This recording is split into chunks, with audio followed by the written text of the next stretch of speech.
তো কেমন আছো তোমরা?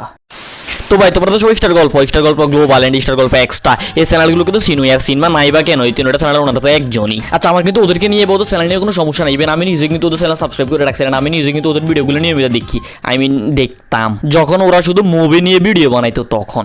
আচ্ছা তোমরা হয়তো জানো ওরা কয়েক মাস আগে একটা শো শুরু করেছিল যেখানে তাদের নেওয়ার কথা ছিল বাংলাদেশের বড় বড় সেলিব্রিটি এন্ড বড় বড় কন্টেন্ট ক্রিয়েটরদের ইন্টারভিউ, বাট এখন তারা সেখানে এইটা না করে তারা সেখানে টিকটক আর নাচ নেওয়ালে লাইক ক্রিঞ্জ ভিডিও ক্রিয়েটরদের ইন্টারভিউ নেওয়া শুরু করছে, যেমনটা সময় এন্টারটেনমেন্ট করছিল। সময় এন্টারটেনমেন্ট তো দেশের সবচাইতে বড় নিউজ চ্যানেল সময় টিভি, তারা কয়েক মাস আগে একটা শো শুরু করেছিল যার নাম তারা দিয়েছিল সময় এন্টারটেনমেন্ট, যেখানে তাদের নেওয়ার কথা ছিল ইউটিউবার কন্টেন্ট ক্রিয়েটর বাংলাদেশের বড় বড় সেলিব্রিটিদের ইন্টারভিউ, বাট তারা সেখানে এখন টিকটক আর নাচ নেওয়ালে লাইক ক্রিঞ্জ ভিডিও ক্রিয়েটরদের ইন্টারভিউ নেওয়া শুরু করছে। ওরা এমন চুতিয়াদের ইন্টারভিউ নেওয়া শুরু করছে যাদের ভিডিও র্যান্ডমলি আমি ফেসবুক স্ক্রল করতে করতে যদি আমার সামনে চলে আসে তাহলে আমি বুমি কইরা দিই। আচ্ছা যারা এই ভিডিওটা দেখছো তারা তো দেখছো, আর যারা দেখো নাই তাদের জন্য আমি ডিসক্রিপশন বক্সে এই ভিডিওটার লিঙ্ক দিয়ে রাখবো, মন চাইলে গিয়ে দেখে আসতে পারো। তবে আমি আজকে স্টার গল্পের এমনই কিছু ক্রিঞ্জ ইন্টারভিউজ নিয়ে কথা বলবো। সো আর আজের কথাটা না বলে ভিডিওটা শুরু করে দিই। তখন মানুষের রিয়াকশন কি থাকে? আচ্ছা কে যাচ্ছে একটু দেখি। বিভিন্ন রকমের রিয়াকশন থাকে, এমন আছে আমি কিছু ফানি রিয়াকশন যদি কথা বলি সেটা হচ্ছে মানে বাইক চালাচ্ছে দেখতে দেখতে ঘুরে বাইক নিয়ে পড়ে। বাইন চোদরা তোদেরকে আমি আর কতবার বলবো তোরা আমার কথা শুনবি? হ্যাঁ আমি তো তোদেরকে সবসময় বলি বাইক চালানোর সময় সামনে দেখে বাইক চালা, কিন্তু না তোরা তো আমার কথা শুনবি না, তোদের তো সালোয়ার আর কামিজ দেখলেই হয়েছে, ওইদিকে তাকে থাকতে মন চাই শুধু। এখন বুঝ ঠেলা। হ্যাঁ চা খাচ্ছে বা হচ্ছে কফি খাচ্ছে, সিগারেট খাচ্ছে, ঘুরতে ঘুরতে ম্যান হলতো না মানে হচ্ছে গর্তে পড়ে। আর ভাই এরা আমি নিয়ে দ্বিতীয়বার মতন দেখতেছি, প্রথমবার দেখছিলাম যখন ওরা পোশাক নিয়ে আন্দোলন করতেছিল তখন, আর স্টার গল্পের চ্যানেলে এখন একটা চ্যানেলের ভিউজের কতটা প্রয়োজন হইলে তারা এর মতন একটা মহিলাকে নিয়ে ভিডিও বানায়, না এ তো মহিলা না, এর মতো একটা পুরুষকে নিয়ে ভিডিও বানাই, না এ তো পুরুষও না, এর মতো একটা হিজড়াকে নিয়ে ভিডিও বানাই, না এ তো হিজড়াও না, তাহলে ভাই কোন জেন্ডারের আওতায় পড়ে আমাকে একটু বলো তো। বেহেন চোদটা আপনার এখন পর্যন্ত একদিনের সর্বোচ্চ পারিশ্রমিক কত? এটা তো সিক্রেট বিষয়, এটা সবার সামনে বলাও যায় না বা পাবলিকলি বলাও যায় না। আমি এলো বেঞ্চত। আর ভাই এখানে আক্স করার কি আছে? একটা টিকটকারের একদিনের সর্বোচ্চ ইনকাম কতই বা হবে? 1 থেকে 2 এর ভিতরে হবে। আর ভাই আমি 1 থেকে 2 হাজারের কথা বলতেছি না, আমি 100 থেকে 200 টাকার কথা বলতেছি, কেননা ভাই 15 সেকেন্ডের ভিডিও বানাইতে আর এর চাইতে বেশি টাকা ইনকাম করা সম্ভব না।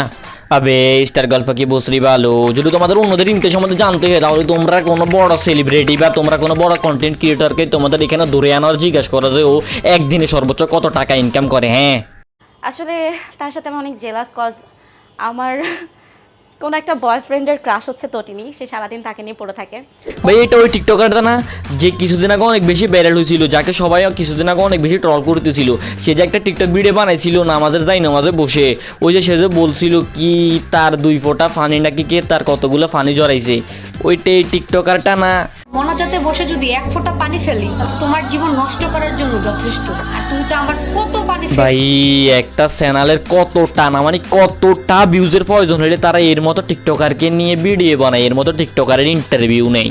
আর ওই দিন সে আমাকে ফোন দিয়ে বলছে তুমি দয়া করে শাকিব খানের সাথে আর একটাও ছবি উঠাবো না প্লিজ, আমি সবার মনের নায়িকা। সব ছেলেরা দেখেন না আমাকে লাইভের মধ্যে কমেন্ট করে এই তোমার জামাই মরে গেলে আমাকে বিয়ে করো। আমি তো এনারে আগে কোনোদিন দেখি নাই, আমি তো এনার লাইভেও কোনোদিন যাই নাই, আমি তো এনারে এরকম কমেন্টও কোনোদিন করি নাই। না মানে উনি যে বললো সব ছেলেরা ওনারে এরকম কমেন্ট করে, ও ফাক তার মানে আমি কি ছেলেই না? না মানে ওনার কথাতে তো আমার এখন এমনই মনে হচ্ছে। বা এরা কারা? এদেরকে আমি আগে কোনোদিন দেখিও নাই, দেখি পর্যন্ত নেই, এদের নাম পর্যন্ত শুনি না আমি আগে। আর স্টার গল্পের মতন এত বড় একটা ইউটিউব চ্যানেল ওদেরকে নিয়ে আসি ইন্টারভিউ নেওয়ার জন্য। আপু আপনি তো ইদানিং আবার ভাইরাল হচ্ছেন, সেকেন্ড পরিমণি নিজেকে মানে নিউজে ঢুকলে এটা আমি সিরিয়াসলি। ও তার মানে আপনি বলতে চাইছেন আমি নিউজ দেখি না, আমি সোশ্যাল মিডিয়া ইউজ করি না? না মানে ইনি কে? এনাকে তো আমি আগে কোনোদিন দেখিও না, আর আপনি বলতেছেন সোশ্যাল মিডিয়াতে আপনি ঢুকলে নিউজ দেখেন যে ওনারা সবাই দ্বিতীয় পরিমণি বলে। ভাই পরিমণিরে তো চিনি আমরা, হ্যাঁ পরিমণির ওইসব কাণ্ড কারখানাতে তো পরিমণিরে পুরো বিশ্বের সবাই চিনি এখন, বাট উনি কে? ওনারা আপনি বলতেছেন দ্বিতীয় পরিমণি বলে সবাই, বাট ওনারা তো আমি আজকে প্রথম দেখলাম। ভাই তোমরা তো আমরা সবসময় বলো ভাই আপনি কেন ক্রিঞ্জদেরকে নিয়ে ভিডিও বানান, আপনি কেন ক্রিঞ্জদেরকে প্রমোট করেন, আপনি কেন ক্রিঞ্জ মার্কা কন্টেন্ট ক্রিয়েটরদেরকে নিয়ে আপনার কন্টেন্ট বানান? তাহলে ভাই স্টার গল্পকেই দেখো না, ওদের কন্টেন্টের কতটা অভাব হইলে ওরা এদের ইন্টারভিউ নিয়ে আপলোড করে ওদের এত বড় ইউটিউব চ্যানেলে। সো সে জায়গাতে আমি খুবই ছোট মানে ক্ষুদ্র মাত্র তাদের তুলনায়। সো আমার কন্টেন্টের অভাব হইলে কেন আমি করতে পারবো না বলো? তো ভাই বাস আজকে লেসিরিফিত নাই, ভিডিও ভালো লাগলে লাইক মারো, আর যারা তারা আমার নুনের মতো মিষ্টি বয়সটি প্রথম শুনতেছো তারা তার চ্যানেলটা সাবস্ক্রাইব করে দাও, আর যারা আগেও শুনছো কিন্তু চ্যানেলটা সাবস্ক্রাইব করো নাই তাদের উদ্দেশ্যে আমি বলবো না ভাই আজকে কিছু বলবো না, কেননা তোমাদেরকে আমার প্রতিদিন গালি দিতে ভালো লাগে না, না তো যাও গিয়ে চ্যানেলটা সাবস্ক্রাইব করে দাও। হ্যাঁ, কেননা ভাই একটা ভিডিও বানাইতে আমারও অনেক কষ্ট হয়, মেরে গান ফাট জাতি হে, যাকে সাবস্ক্রাইব করে দাও।